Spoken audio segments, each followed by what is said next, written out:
চোর এবং ডাকাতদেরকে ছেড়ে দিয়েছে আর আলেমদেরকে পুলিশ দিয়ে পাহারা দিয়েছে। তোমরা আলেমদেরকে বেইজ্জত করেছো, তোমাদেরকে আল্লাহ এমন লাঞ্ছিত করেছে, পৃথিবীর ইতিহাসে ফেরাউন এবং নমরুদ এত লাঞ্ছিত হয় নাই।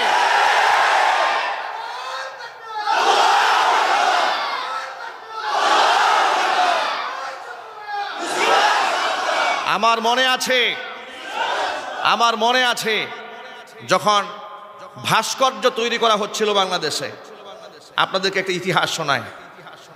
বোটবাজার কেন্দ্রীয় মসজিদের দায়িত্বশীল অসংখ্য রাজনৈতিক ব্যক্তিবর্গরা আমার সামনে এখানে বসে আছেন। সেদিন এই ইস্যুটা তখন চলছিল। আমার সেদিন আলোচনার বিষয়বস্তু ছিল যে মূর্তির সাথে মুসলমানের কোনো সম্পর্ক নাই। আচ্ছা, এ কথাটা জানাবার দায়িত্ব আলেমদের আছে না নাই? একটু জোর আওয়াজে